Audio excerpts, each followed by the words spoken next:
kinakareer niyo yung pagiging feeling beauty queen kasi tingnan niyo naman, no? Hanggang sa pagluto, talaga naka-emote kayo dyan. Pero syempre, kalimutan niyo na muna yan kasi sure ako na magta-time out din muna kayo sa pagda-diet. Wait, nagda-diet ba talaga kayo? Ako, yes. Siyempre, I'm preparing for sangre. Ay! Ay! Actually, hindi lang ako nagpe-prepare, si Shubi din. Pero hindi ako nagda-diet. Ayun na nga. Hindi ka nagda-diet? Pero you workout? Pero workout ako, yun. Adik ako doon. Anyway, hindi po workout at diet ang pag-usapan natin. Dahil today po, gagawa po kami ng homemade piyaya. Siyempre, kailanganin natin ng flour. So, ayan na si flour. And then, lalagyan na natin ng salt. And then, lalagay mo na si sugar. Sugar. And then, ganito lang kadami or sugar? Yes. Depende sa'yo kung gaano Depende, kadami. pero... Depende sa measurement ng flour mo. Ayan. So, pwede na natin i-mix ito muna. The dry ingredients? Yes, the dry ingredients. Okay, and then after that, ilalagay na natin ang ating butter. Kailangan wag melted. Lalagyan natin ng iced water. So, habang minimix po nila or habang gumagawa po sila ng dough, ang pwede natin ipalaman dun sa piyaya, meron tayong munggo or yung beans, red beans. You can also put ube. Ay, I love ube. Ang saya niyan. At muscovado. Pwede kayong maglagay. So, bali, ang mangyayari dyan, kapag nagawa na natin ng dough, ganito na po ang magiging itsura niya. After 3 hours. Yes.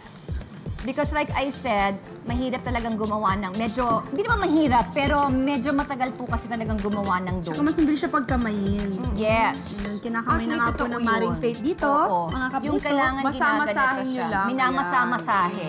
Usually din kasi, diba kailangan mag-sprinkle ka ng konting flour Hindi dumikit. para hindi dumikit yung dough ninyo.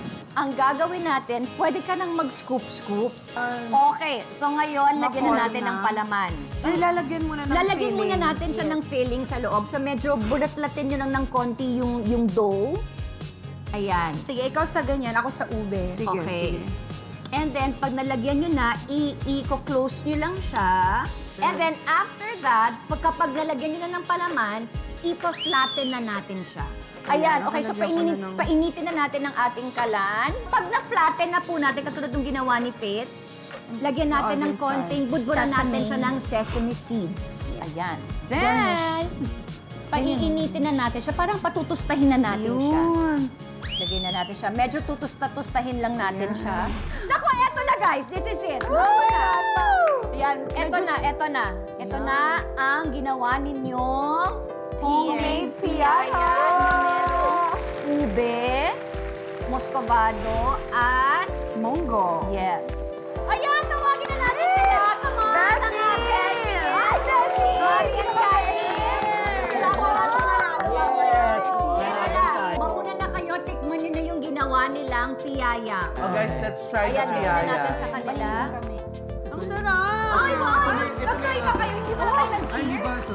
Okay. Cheers! Sorry Oh, naman. cheers. Ako, Not your typical piyaya. yes, diba? Teka, ang sarap. Giniling, Business pwede. idea siya. Ube yan. Favorite ni Mommy is ube.